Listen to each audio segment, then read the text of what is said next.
Hey, welcome back, thrill seekers. This is motor designed by Brad Tim. Go and see his channel at Oz Solar Power.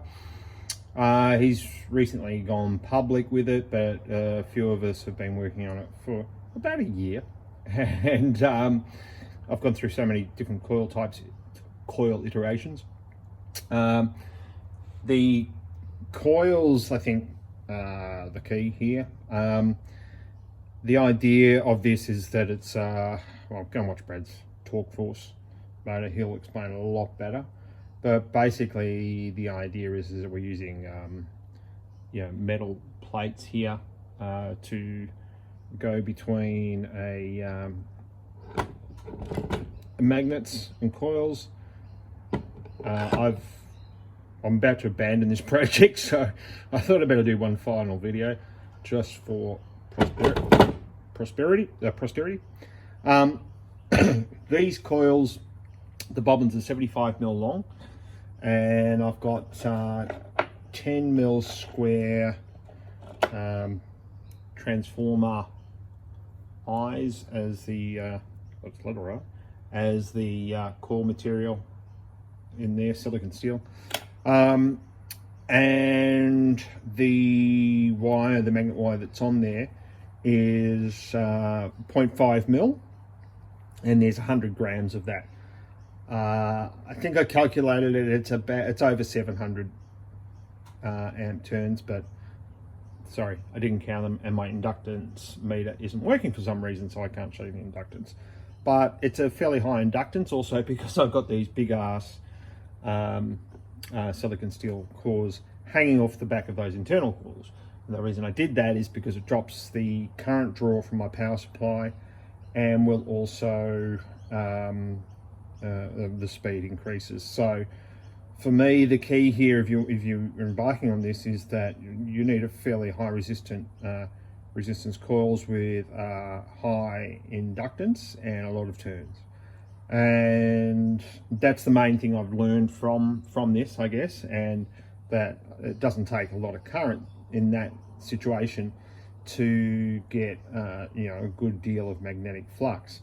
So I've got north-south magnets. I've only put 2 coils on because I've only wound 2 at this stage with that wire. I've got plenty of other coils, but I've only got 2 of these. And what else can I say before I start the thing up? The coils are in series. You can do them in parallel if you want.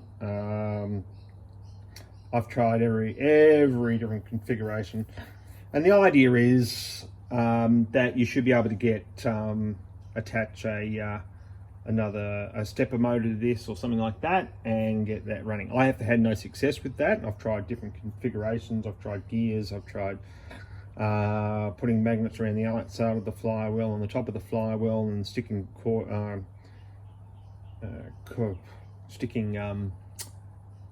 coils on the top of the flywheel, above the flywheel, all sorts of things to generate more power to feed back into the circuit. I've actually had more success in doing that with replacing the plates, just to do a comparison with magnets. So I've recently just taken off the magnets, put the plates back on. My plates aren't perfectly aligned, and you can see that when I line them up with these markers here. You can see we're a bit out there. And when you look at these markers, sorry about the dirty fingernails. If you are offended by that, then nick off. No, really, you can stay. But you can see my plates aren't perfectly aligned. So we're not switching properly. We could be switching better and probably get higher speed, and maybe I get enough torque force to run something. But I was Brad has alluded to in one of his videos in the description that he's getting something professionally made and all the rest of it, and which is why I've abandoned this design, because it sounds like Brad's also abandoned this design, and I'll be moving on to something else. I've just used the same optical light switch as Brad. Brad actually designed these little optical interrupters and these little triangles and everything else. And the key, one of the other keys with this, if you're working on this, is to get you got to get your pulse width right so you can get enough power to make the thing turn, obviously, but also you've got to switch that on, that coil on, to attract the torque plate into there, and then make sure it's switched off once it's in there, so then it spins round. The timing of getting that right is will vary, but Brad's got some timing videos which you can go and watch, and I won't bore you with repeating what he said, because he will do a much better job than what I can tell you. So I just thought I'd show you what I'm getting at. The power supply won't register current draw above 11 milliamps, which is why I've got this amp meter set up. It's on the 25 milliamp range. I think that's 25 milliamp. Well, I'm pretty sure it's 25 milliamp, but it's just hard to read on here. The top marker there on where it says milliamps is 15. My power supply will show zero current draw, meaning it's below 11 milliamps. When we get to about this mark, I'll just point to it. When we get to about here, just under the 10 mark, my power supply goes to 0. With magnets, I can get this thing running about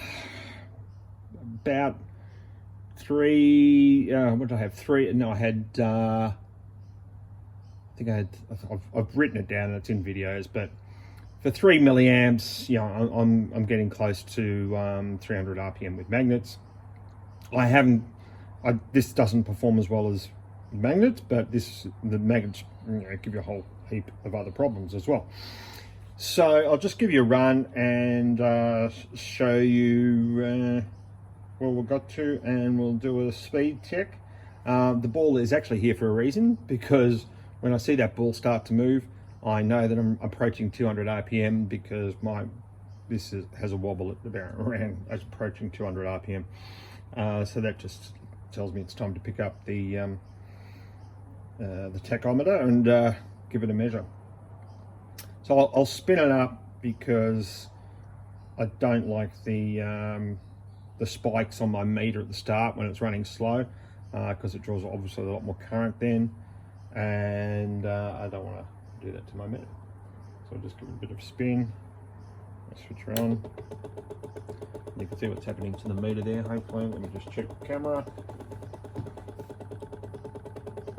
I'll zoom in on that for you. Whee! There we go. So the meter's quite high there at the moment. We'll come back to that when it's got a few RPMs up. Sorry about the bouncy bounce. It's a circuit.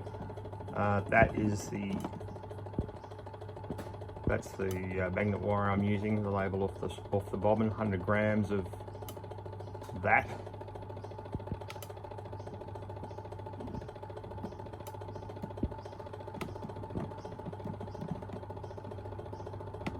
So my power supply is showing 11 milliamp current draw at the moment, and it's on another bench, so it's just a bit hard to pan around and show you all that.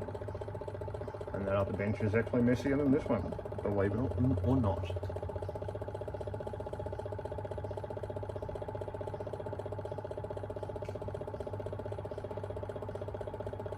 Okay, so the analog meter is approaching 10 on that milliamp scale. Power supply is still showing 11 milliamps. I think we're already past 200. I missed the ball wobbling, so we'll just zoom out. Yeah, it looks like it's above 200 at the moment.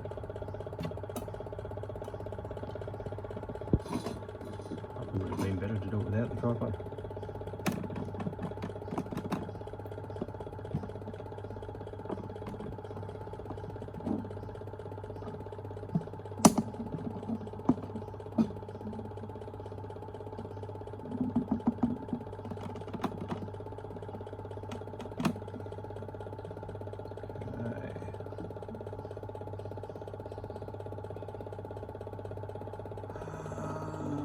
So we're just hitting on the 10 mark. Power supply still showing 11 milliamps.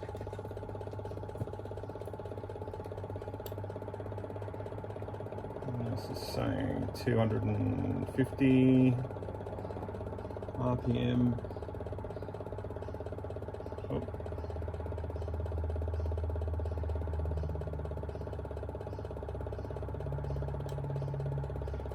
Pulse width on this run might be a bit too wide to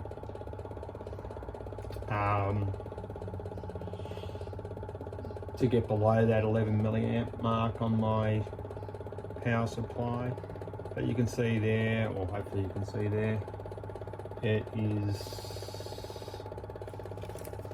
Is a better pointer? Okay.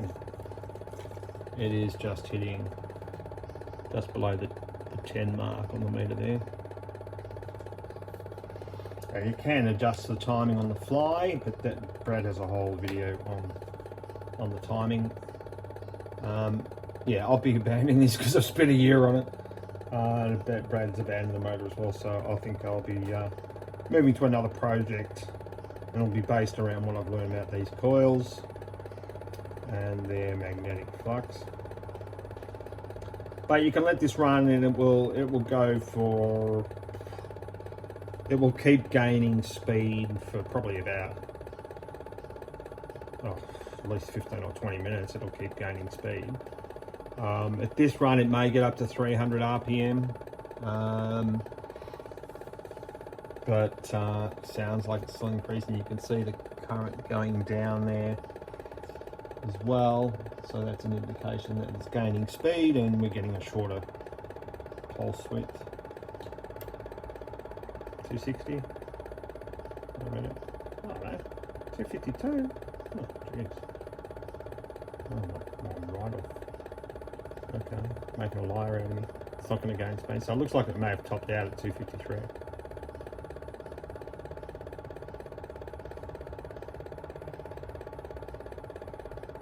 Yeah, say 253.1. Say 253.6. So it'll increase very slowly.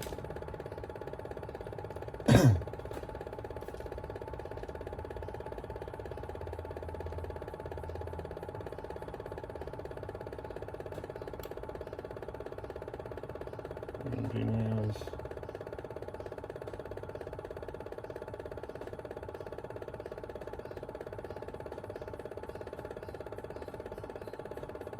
Going the wrong way.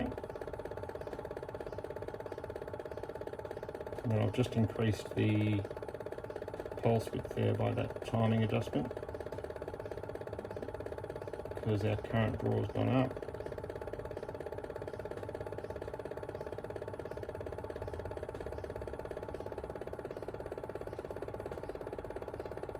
Now we're below the 10 milliamp mark again. Power supply still showing 11.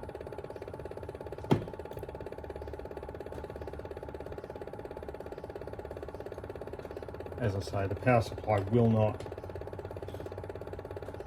drop to zero current draw until it gets to about there, which if you look at that's a 5, so it's at 6, 7.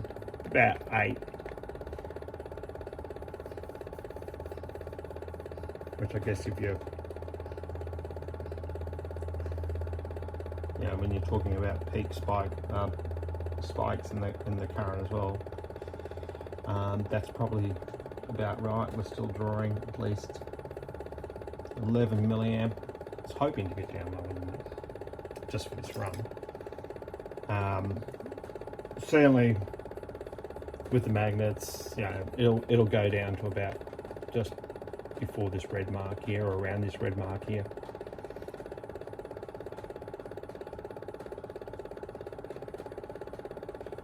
But I've definitely learned a lot, and I found that high inductance, high resistance, lots of turns certainly is where this led me.